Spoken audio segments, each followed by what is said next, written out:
everyone, my name is Dillon Gonzalez. I'm the editorial director of GeekVibesNation.com and also a co-host of the Home Dance Film Festival podcast. And welcome to a brand new episode of No Streaming Required, your weekly deep dive into all the latest and greatest in the world of physical media. Welcome back. It is time for another installment of one of my favorite episodes of the month. It is time to explore the Warner Archive. This is where we dive into one of my favorite labels, the Warner Archive. We get into some of their newer releases, some older releases that maybe you missed the first time around because they've been around for over a decade, and there are tons of titles that if you missed them, you'll be very sad, and I want to make sure you don't miss out on these. But we have a lot to get into this week. But first, allow me to break format for just a couple of titles. I have a trio of action titles that I wanted to put on your radar before we start getting into the Warner offerings, and the first of which is from 20th Century Studios. Is the first part of our action corner.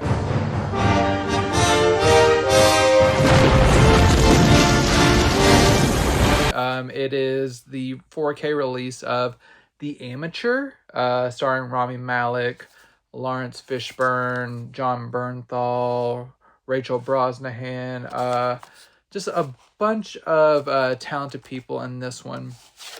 And this came out earlier this year, and it's one of the it's kind of a rare thing from studios these days where it's more of an adult drama that was actually given a theatrical run and a decently sized budget. Because this stars Rami Malek as kind of like a FBI or CIA analyst. He's an analyst who he experiences a personal tragedy. I'll try to be vague just to not give away everything. He experiences a personal tragedy at the beginning of the movie that sets him on a path that he wants revenge. He's kind of a nerdy guy and stuff, but very good with data and everything. But he wants to be trained to be an agent who can take out the person that is responsible for his pain. But in order to do this, he kind of has to blackmail his superiors who are also into some shady stuff, and kind of just starts a kind of a globe-trotting. And while pure brawn is not his specialty, he can use his smarts mixed with some of the training that he gets from Lawrence Fishburne to really get down to what he needs. So it's kind of a spy thriller-ish type movie that's pretty solid. There are some shortcomings that I see could have been improved that would have made this like a really great movie, like some more character development for the Rachel Brosnahan character would have been very much appreciated, just to give some more emotional stakes to the endeavor. But overall, it has some really inventive set pieces and some just like good spy antics. And Rami Malek is a guy who probably conjured a lot of hate for his Best Actor win for Bohemian Rhapsody. Just at least online backlash from what I've seen. But he is a talented actor. I've liked him back since like before Mr. Robot. And he does a nice job in this one. And he kind of plays to his strengths here and plays well with the ensemble at large. So if you like kind of a adult spy thriller with some pretty good action and pretty big budget set pieces, The Amateur will scratch that itch. It's not perfect, but it's a very entertaining movie that we don't get a ton of these days, probably because this didn't do like super well at the box office. But whenever we do, I seemingly seem to give it more of a pass than usual. But it's a fun time, and this 4K is a good representation of this with a Dolby Vision transfer. Looks fantastic. Just really nice textures on everything. It's not a very vivid color palette, but what is there with certain lighting elements and everything, and especially like the deep black levels, all that stuff. There's no banding or anything. Everything looks really nice. A really immersive Dolby Atmos soundtrack as well. And a good number of special features. There's like 4 featurettes and some deleted scenes that add just a little bit more context to things. So The Amateur 4K, pretty solid release if it's interesting to you at all. A little bit of a downgrade for me, but still passably entertaining, is Joe Carnahan's Lionsgate outing Shadow Force, which I would mainly recommend for the stars. I do like Kerry Washington and Omar Sy from what I've seen him in as well. So Joe Carnahan is a man who I talked about right about a year ago with his the debut, the 4K debut of his debut from Era Video, Narc, which is a really kind of gritty cop drama that's fantastic. And ever since that movie, he's kind of been on an up and down trajectory for me. Sometimes he does some pretty solid movies. His last outing, Cop Shop, was very entertaining. But this one is kind of a step down for me. It's about two special agents who are part of this like shadowy government program called Shadow Force, in which they like kind of handle the world's problems that needs like a really precise hand, and they're very deadly and trained well and everything. Your typical kind of like tactical force narrative. But they broke the cardinal rule of getting too close with one another and falling in love, ended up starting a family. But due to that, they had to kind of go underground, and the people who are remaining at Shadow Force are trying to hunt them down after years of them kind of being off the grid and everything.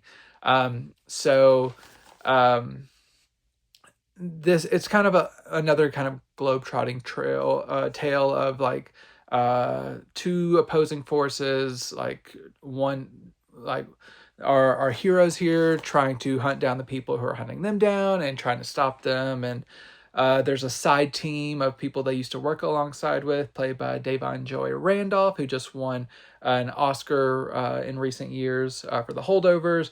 And then you have Method Man from the Wu-Tang Clan, and he acts pretty frequently as well.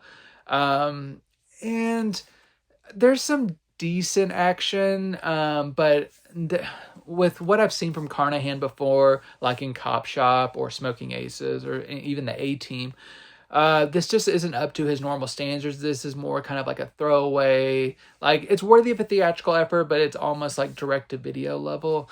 And it's just, he really didn't seem to try that hard with this one.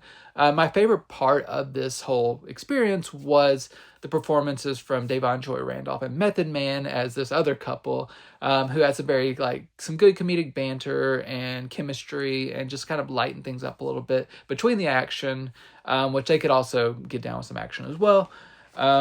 So if you want kind of just a mindless watch, it might be good for a one-time watch, but I don't think this will be near anyone's top of the year like action outings this year. It's passable, but it's not very thrilling. It's just it kind of wastes the talent at hand, because there's a lot of talented people involved with this, and it should have just been a lot better for what it is. So yeah, not the best, but if you need a mindless watch, check it out.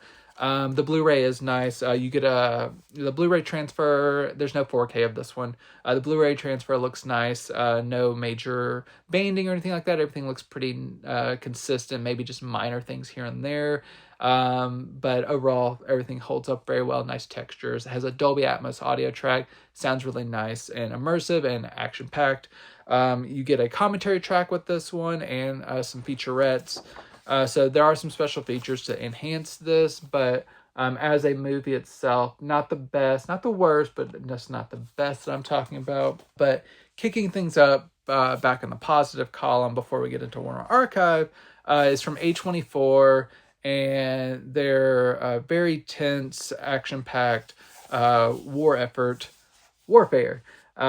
which came out earlier this year. This is a 4K version of this one. And it's the tale. I'd heard a lot of criticism of this movie before getting to it, because I just heard people say that it's just like wall-to-wall action with no character development, which I can understand why they would say that. But there's some build-up at least. There's a good 40 minutes of build-up before things really start hitting the fan. But this is mostly... It's directed by Alex Garland, who did Civil War and Men and Annihilation and Ex Machina. Here's some exclusive postcards. He is directing with a man, I believe his name is Ray Mendoza, who is actually a soldier in this conflict that is being depicted.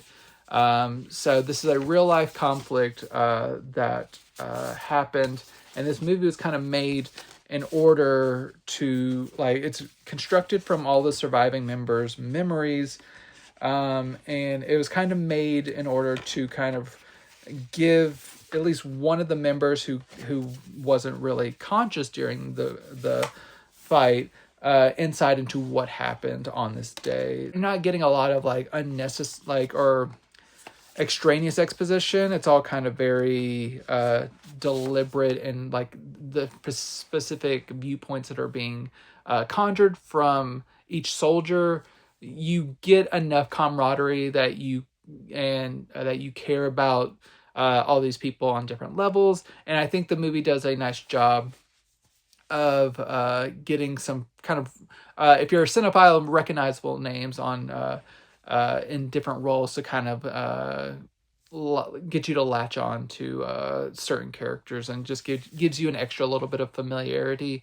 Like Joseph Quinn, who's from the upcoming Fantastic Four and was in Gladiator 2. You got Charles Melton, who was in May December. You got a lot of good young actors in this one. I found it to be quite thrilling and stuff. It's not very complicated. It's just a team is in a house, and they start getting besieged by some extremists who are just wanting to kill them, and they are needing to get evacuated from this house. So it is just an assault on this one house. The last half of the movie is just wall to wall, like bullets flying everywhere, people like bleeding out, trying to save their fellow soldiers, trying to make sure that they get out of there alive, and communicating with their outside forces, all this kind of stuff. It's just very visceral and intense. And if that doesn't sound interesting to you, I understand, but I think it's done very well, and it gives you like a you are there type of feeling. And overall, it did work for me, and I was glad to see that I found myself falling on the positive side of this one. And this is a nice 4K release as well. This is in Dolby Vision. It looks fantastic. There's a lot of smoky, dusty sequences in here because of like smoke bombs and just the lingering dust from like bullets like going through walls and everything, but that it helps it not devolve into banding or anything like that. Everything's kind of really crisp and nice, and everything really nice consistent presentation for that.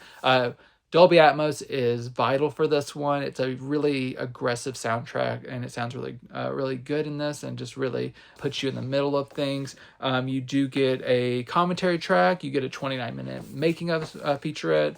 Overall, just a really nice effort from A24. Very visceral. If you want just like an action-oriented war film, Warfare will do you right. But we don't need to keep our blood pumping at such a high register the entire episode, because we're here to explore the Warner Archive. And to transition over, I'm going to go from one 4K to another. It is the latest 4K Warner Archive release. It is only their second, and that is the 4K release of High Society, which has a nice cast, including Bing Crosby, Grace Kelly, Frank Sinatra. This is a remake of the Philadelphia story. It's a musical remake. And it involves a woman played by Grace Kelly who is set to get married. But her ex has shown up and is kind of giving her some pause over to whether or not she should get married to this new man. And then there's even a reporter played by Frank Sinatra who's coming to cover the wedding, who also falls in love with her. So there's like all kinds of shenanigans going on here. I did enjoy it. I think overall, I guess it would probably help in some regards that I haven't seen the Philadelphia story. I know, sacrilege, but so I don't have that kind of comparison to make. My main hangup was this is the same one that I had with like Sabrina, in which I don't think any men in this movie deserve Grace Kelly, but leaving that kind of train of thought behind, I enjoy the comedic moments. There's some nice musical interludes. It's a fun time, even though it's, like I said, Grace Kelly, she's better than all these people in this movie. But it's a fun movie, and this 4K release is quite nice.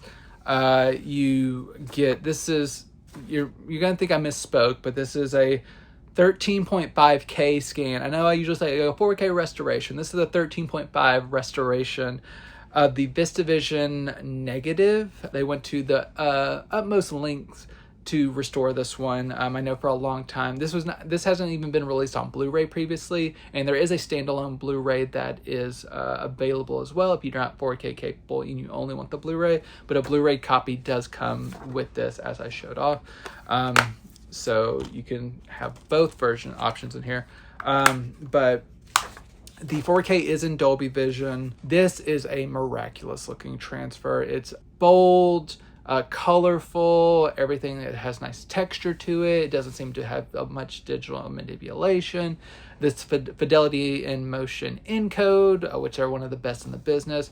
This is just a really, really nice transfer and one of the best classic films on 4K, in my opinion. You get the option of a new Dolby Atmos track or the original mono track, and both of those sound quite good. You get featurettes, you get some radio programs, you get some short films. Overall, Warner Archive's done a really nice job with this. And one thing I want to note, you may see that my copy does not have a slipcover. Some of the early copies that went out, including mine, did not include the slipcover that is supposed to be on all Warner Archive 4K releases. If you got a copy that does not have a slipcover, they are offering free replacements from MovieZing, so you can email them.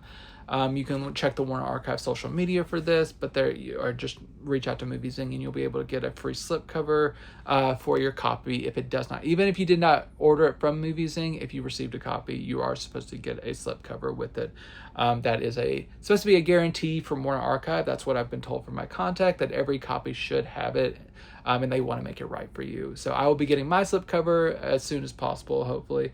But don't fret if you don't get it. They are making it right. From Warner Archive, this 4K release, it's something special. So if you've been waiting for High Society, it has been well worth the wait. You can get it on 4K, and they've done a really nice job.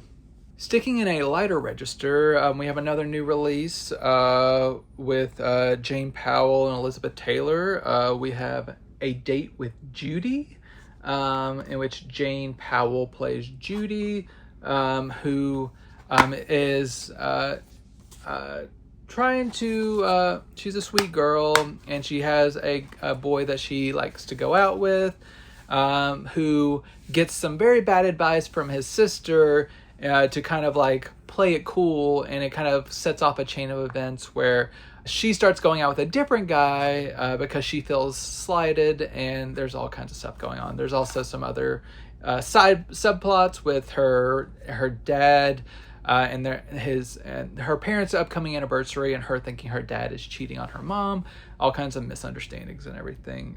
But this is a kind of a lighthearted comedy with some musical elements, and I found it to be enjoyable. It's very quaint in that kind of like early, like kind of 1950s vibe, like kind of like aw shucks, Leave It to Beaver-esque kind of sensibilities, but I like that sometimes. It's very comforting, and overall I found it to be a very pleasant watch.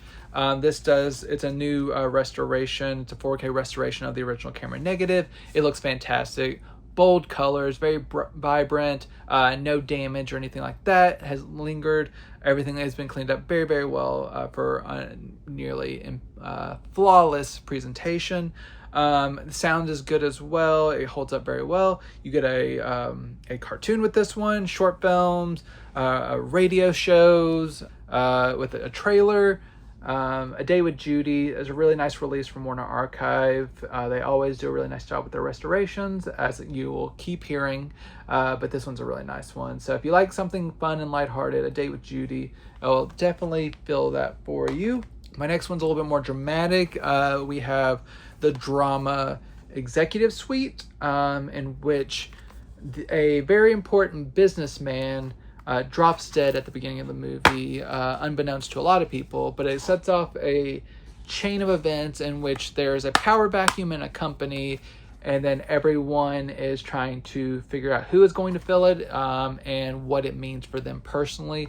So there's kind of like a lot of like backroom dealing, underhanded business deals, and just kind of like trying to just move and shake in order to get the best personal benefit. And there's a lot of dramatic conversations. I was hoping it would last more, like the dramatic boardroom meetings would last more, like almost the whole film, kind of like a 12 Angry Men situation. But the main boardroom meeting only is like the last 30 minutes or so. But I do like the build up into the confrontation. You have a really talented cast: William Holden, June Allison, Barbara Stanwyck, Frederick March, Walter Pidgeon, Shelley Winters, Paul Douglas. Just a bunch of people. This is not going to be the last time you hear about Shelley Winters this episode, but executive suite. It is a really interesting drama, and Warner Archive's done a really nice job getting this star-studded affair on Blu-ray, because they've given it a 4K restoration of the original camera negative, another impeccable looking transfer. Grayscale looks nice, really nice contrast. You have a solid audio transfer as well. I didn't notice any pops or any hollowness or anything like that. You get a commentary track, you get a cartoon, you get a short film. Overall, really nice release from the Warner Archive, which is, I can also say for the next one, Best Picture nominee, The Citadel, with Robert Donat and Rosalind Russell.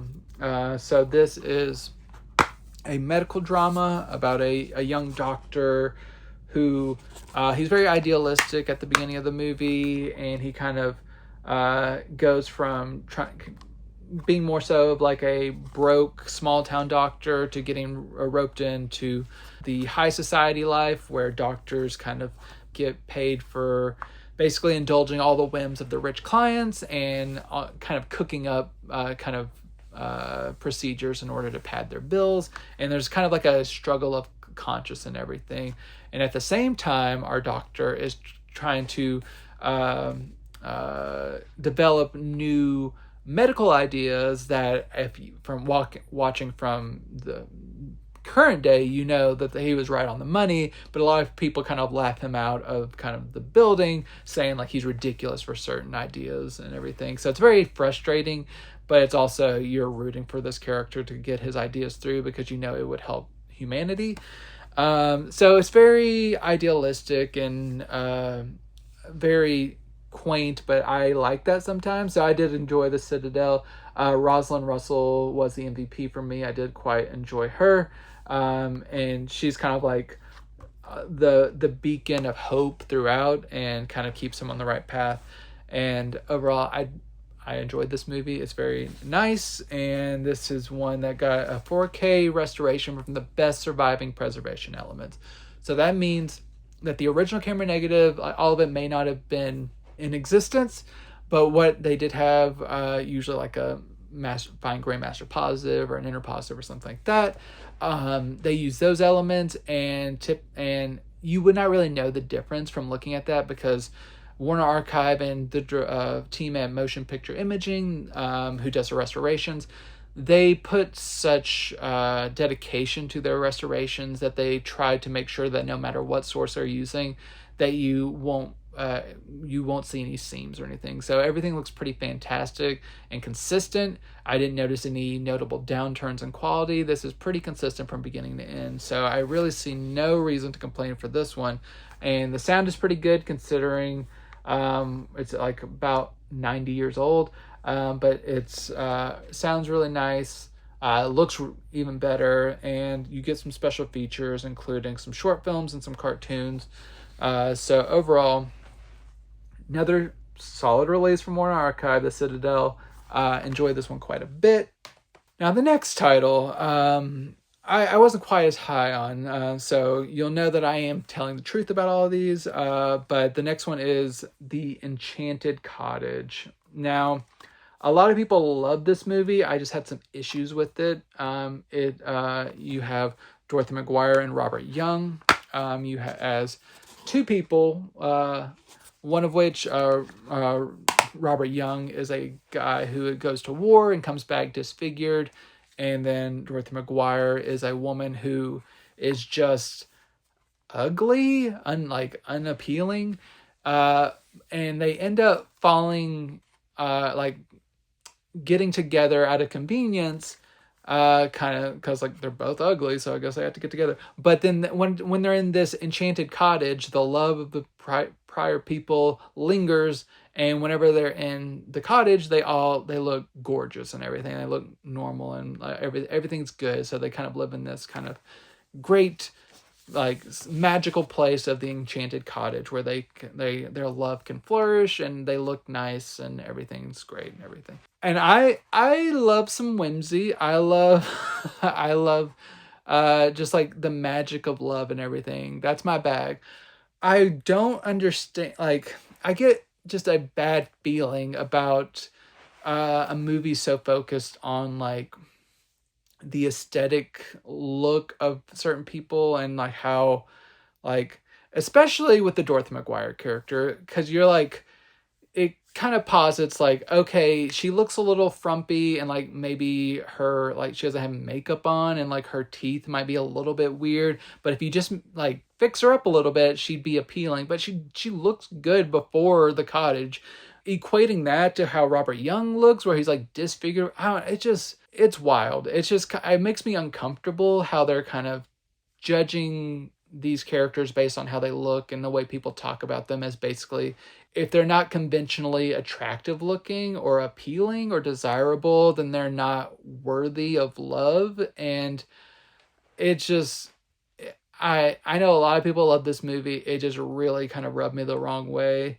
Maybe I'll change my mind in the future, but for now, it just kind of, it didn't click with me. I'll just say that. But I can at least appreciate that this is a nice Blu-ray transfer of this. You get a 4K restoration of the original camera negative. Looks very nice, and didn't notice any anomalies or shortcomings or anything. So if you are a fan of this movie, it looks very good and it sounds great as well.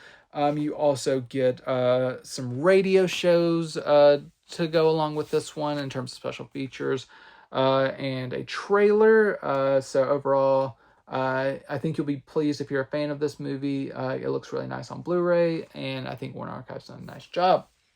And then we are on to the next one. A little bit of a noir-ish adventure. We have Robert Mitchum and Jane Russell in His Kind of Woman, in which Robert Mitchum is tasked to go to like an island by some criminals, and he's getting into a situation. But while he's there, he falls in love with the Jane Russell character, who is there having an affair with the Vincent Price character, who's an actor who is cheating on his wife with Jane Russell.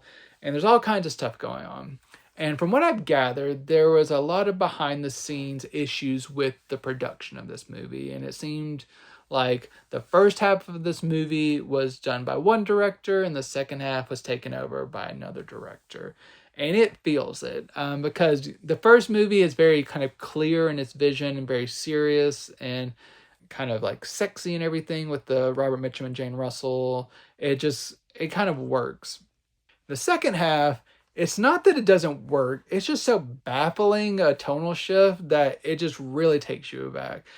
Because like Vincent Price starts taking more of a forward role. It kind of becomes zany at times, where he is trying to gather up men to storm a boat, and like the boat is sinking while they're sailing, and he's just it's very daffy and loony, and like it's wild. But I don't think it's a bad movie, but the mismatch of tones really just threw me for a loop. And I think it is a noble misfire, and it's like something that you should watch just to see if it clicks with you. But it's an interesting mismatch of tones. But overall, I liked it, but it was very jarring to watch it on the first viewing.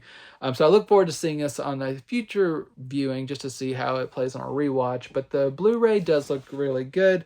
You do get a 4K restoration on the original camera negative. Once again, another fantastic transfer.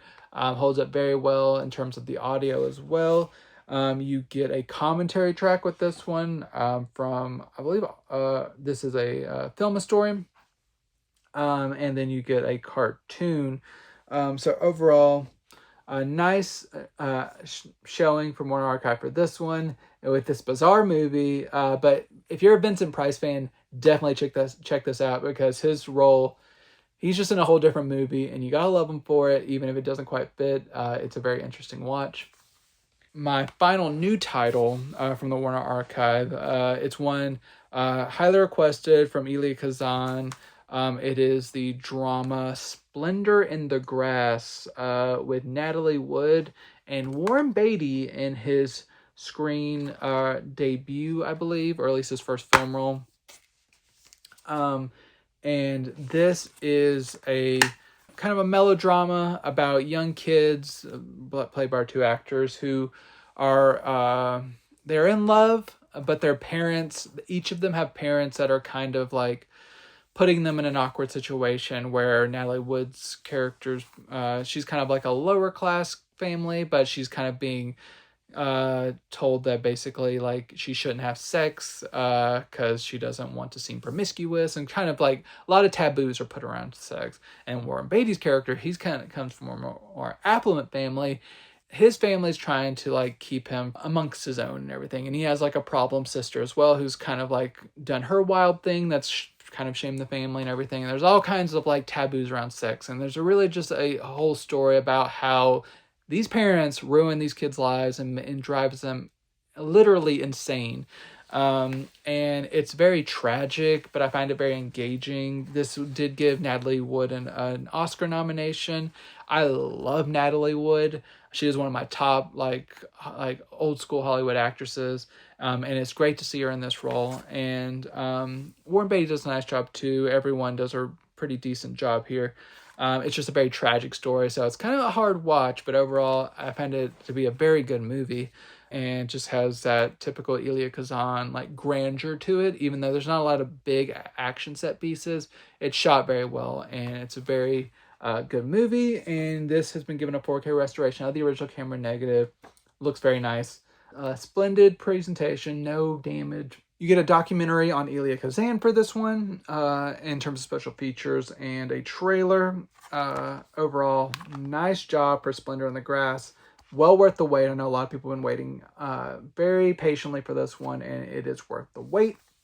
But as I mentioned, that is not all we have, because there are some older titles from the Warner Archive I want to bring back onto your radar. The first of which is the 2019 Blu-ray release of A Patch of Blue, starring Shelley Winters. I told you we'd talk about her again. Elizabeth Hartman and Sidney Poitier. Now, similar to Splendor in the Grass, this is a bit of a melodrama, and it can be hard to watch in certain respects, but this is a great movie. You have Elizabeth Hartman as a young blind girl whose mother, played by Shelley Winters, who was Oscar nominated for this role. She may have even won for this role. She won her second Oscar. Her mother is very cruel to her. She's bigoted. She's just an awful woman who kind of has made her daughter kind of dumb to the world. Or at least ignorant, in terms of, she kind of keeps her in the apartment most of the time, kind of keeping house and cooking food and all kinds of stuff. But she doesn't really let her go out. She just kind of doesn't know a lot about the world, until she starts going to the park. And she kind of slips away to the park due to her grandfather kind of dropping her off and picking her up, who is also not the best guy, but it's a little bit more kind than her mom. And she meets the character played by Sidney Poitier, who for most of the movie she does not know is a black man, but they become friends, and he kind of like starts to he kind of takes pity on her and kind of teaches her kind of about different aspects of the world, and kind of helps her come into her own in terms of making the most of her situation in terms of being blind, like teaching her that Braille exists, teaching her how to use a payphone, and to basically like go shopping. Anything that like her mama should have taught her, he's trying to teach her and stuff. And one of my few criticisms of this movie is like, yes, could they treat like this disability with a little bit more care, yes, but for this time it does a pretty decent job. Like, no, I don't think it is helpful for Sidney to just be like kind of yanking Elizabeth out of the way of various objects without kind of like guiding her or telling her like, oh, you're like about to hit this like sign or whatever. He just kind of yanks her around at times, which isn't great, but otherwise it's a pretty touching depiction of kind of like the failure of this girl. And it's very tragic, but also her getting kind of a new lease on life by meeting this really kind gentleman, and just like how she sees the world, not having like a preconceived notion of kind of like who he is based on the color of his skin and everything. It can sound a bit trite, but it's kind of tackled in a way that's pretty sensitive, especially for this time. And overall, it's one that I really quite enjoyed watching. So, Patch of Blue, if you missed this one, it's a really impactful melodrama from 2019. This was given a 2K scan of the fine grain master positive. This holds up very well in black and white. I didn't notice any major lingering scratches or tears or anything like that. It's been restored quite well. It looks really, really great. You get a commentary track and a featurette with this one. So overall, really great release from Warner Archive, so make sure to check that out. We have a couple of Tarzan films. So the first of which I'm going to talk about is from the same actor, Jock Mahoney. This is Tarzan Goes to India. I think most people know about Tarzan as a character, but in this, Jock Mahoney played him for 2 movies, and I'm talking about both of them. And in this one, he goes to India, gets out of his jungle to help like some elephants against like some forces that are kind of building some things in the area that are going to endanger the elephants. And he meets a precocious young boy who's best friends with an elephant. And there's tons of elephants in here. And this one felt more kind of like a children's film in terms of having the young child sidekick character who is just very talkative and very avuncular and everything. And just a lot of like cute animal stuff going on. So if you need something more lighthearted for Tarzan, this was probably the one to go for. It's adults can enjoy it, but it was more kind of sanitized than some of the Tarzan things I've seen. But it looks good on Blu-ray. It's from 2019, and it was a 2K scan of the inner positive. Looks really nice and colorful. No scratches or anything like that. No special features for this one, but AV presentation is no slouch. And Jock continued whenever he went to Thailand in Tarzan's 3 Challenges. Now, this one is much darker, and it involves like a succession process whenever like there's a power vacuum in this kind of village, and there's a young child like in the lineage. There's people vying for the throne and everything, and Tarzan gets involved in everything, and it involves like challenges of different like strengths and cunning and all that kind of stuff. And it's a lot of like harrowing things going on in this one. And the finale of this one, I won't spoil it, but the realities of this finale, like what happens to like a person who loses this challenge, is so disturbing. I was like, dear God, this is a very like disturbing ending if you think about what would happen to these characters. But overall, like this is much more kind of adult oriented Tarzan in terms of thematic content, and I found it to be the more entertaining of the 2. But this was the last outing from Jock Mahoney as Tarzan, but I think it's pretty solid in terms of Tarzan tales. Also from 2019, from 2K scan of the inner positive. It looks quite good. Just like the other Tarzan movie, they did a really nice job with this one. You get a trailer for this one, but no other special features, but you do get a trailer if you want to check this out. Going forward a few years, we have a title that I'd kind of been avoiding just because I didn't like the cover art, and you shouldn't judge a book by its cover. We have Big Wednesday from 2018. I don't know. It just kind of, the cover art kind of seemed cheesy to me, and just too many blonde people. Like that's just too much blonde. But I decided to check it out once I read the description, because I was like, okay, this could be something for me. And I did enjoy it. So you have J. Michael Vincent, William Catt, and Gary Busey. It's a coming of age tale. It's a little bit over a decade of time period. So it says like 1962 to 1974 of these young kids or teenagers who are growing up and figuring things out in their lives, are kind of slacker surfer dudes and stuff, but things kind of progress over the years as new realities hit them in terms of their relationships, or the like the draft, and like all that kind of stuff, and just like how their relationships evolve and how each character evolves. It worked quite well. This is from director John Milius, who did like Red Dawn. This is I do like a good surfing movie, and it does deliver on that front. But I also love a coming of age film, so this hit quite a nice spot for me in terms of like juggling these two things, like the emotions and like the sports aspect of it. I've been avoiding it unfairly because I thought this might be like a cheesy TV movie, but this has some weight to it, and it's very entertaining, and I quite enjoyed it.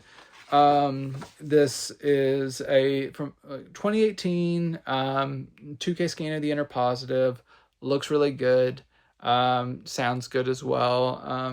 Nice vibrant colors and everything, with just like kind of the beachside setting, no damage or anything like that. Everything seems to have been taken care of pretty well. You do get a commentary track and a featurette from this one. The commentary track is from the director. And you get a retrospective documentary. Big Wednesday, good one. If you've also been avoiding it, check it out. It's pretty solid. My last proper Warner Archive release is from the line in, this was released in 2021. I believe it's a 2013 documentary from HBO Documentary Films. This is 6 by Sondheim. And so here you have an exploration of Stephen Sondheim's life, famous playwright, composer, has had a hand in some of the biggest musical productions of all times. He wrote some lyrics for West Side Story. He wrote Follies. He wrote Company. He like so many, like Sweeney Todd, so many productions that they're kind of they're like a main part of popular culture, and they've kind of transcended beyond the theater into kind of the larger space. And he's just a mammoth figure who unfortunately did pass away several years ago, I believe at the end of 2021. So this wasn't kind of like he was still involved with this one and kind of like reflecting on his life and everything, but he was still with us at this time. But basically the conceit of this, like the structure of like 6 by Sondheim, is while you are going through his life and stuff, it really revolves pretty soundly around 6 pivotal numbers from his life, like songs from his life. And a lot of times these songs are represented by new performances from people like Audra McDonald or America Ferrera or Darren Criss, who are bringing new interpretations to these songs in new forms, while they're weaving in archival footage and new interviews with Sondheim and all kinds of just like mixture of different types of footage. So I was already a fan of Sondheim, but I didn't know like the deeper details of his life, so this was very beneficial to me. And a lot of the musical numbers, like Being Alive from Company, just really stirred me. It's a really beautiful number, and I really got a lot out of this. So if you are a Stephen Sondheim fan, make sure to check this one out. This is a really great documentary, and it's just great to hear from him and just like his point of views and everything. There's HD transfer looks great. It's different types of footage from like newer footage to archival footage, so it's a little bit of variance, but everything looks as good as possible. DTS 5.1 sounds fantastic. No features, unfortunately, but if you just want this in HD, I think it's worth owning. So 6 by Sondheim, definitely worth picking up.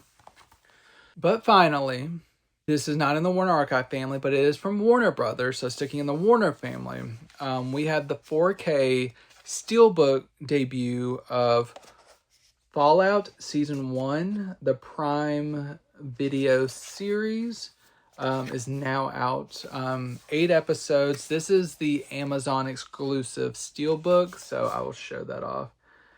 Based on the video game series of the same name, Fallout is a pretty big deal in terms of execution, and it's a beloved series, and Prime did a really nice job bringing it to life. It even got an Emmy nomination for Best Drama Series last year. So critically acclaimed, and just a lot of effort was put into bringing this to life respectfully. And from what I've been told, a lot of most gamers seem to be happy with this adaptation. I've never played the game, so I was going in it from that perspective. But I mean, I got into it quite easily in terms of starting out in the past, like in the 50s, but kind of after getting established with this nuclear war that happens. This is Amazon exclusive postcards.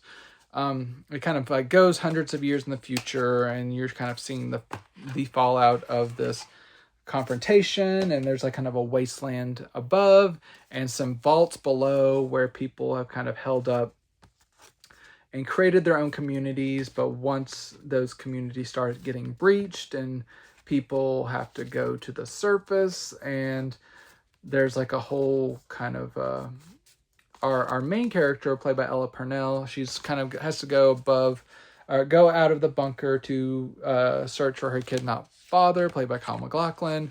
And then she meets a bunch of people, including, this is Walton Goggins as our ghoul here.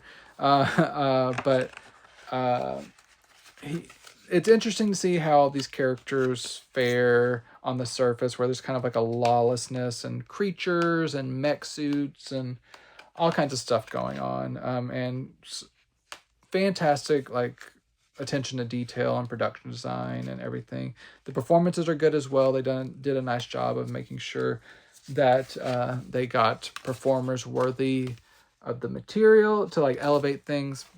And so 8 episodes, paced very well. Each one runs right around an hour or just slightly under. I quite enjoyed this. I kind of plowed through all 8 episodes pretty quickly. I didn't watch these on Prime Video originally, because I just never got around to it.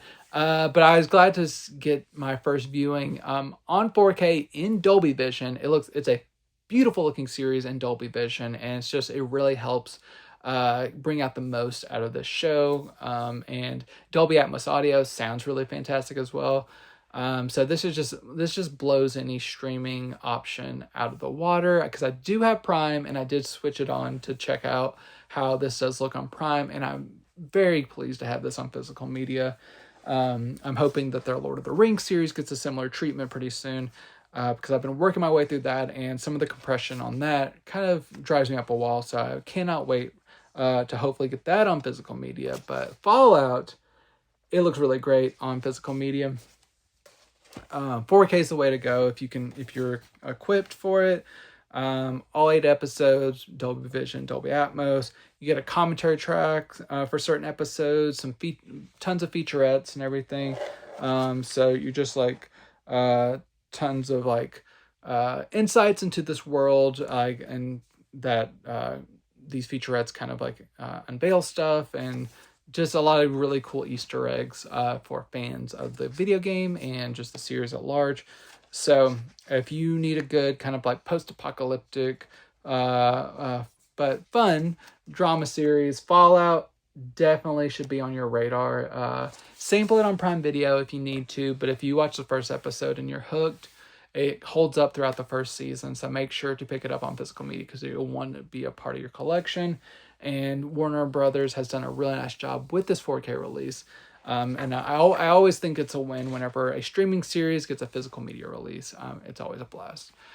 So that is my show. I hope you have found something that you are interested in checking out. If so, let me know in the comments what you're going to check out, or share this with someone that you think something needs to be on their radar. I appreciate any kind of connecting of people with this show. It's very much appreciated. Make sure to subscribe to the Geek Vibes Nation YouTube channel because I do this every week. I really enjoy doing this, and all your support is very much appreciated.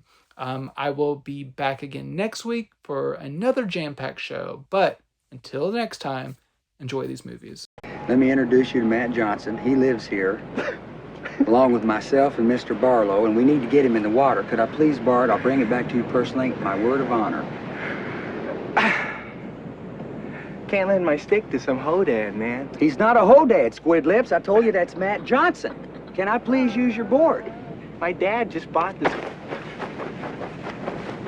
I want to use your board. That's all I'm going to do to you right now. What? You can use my Okay, good.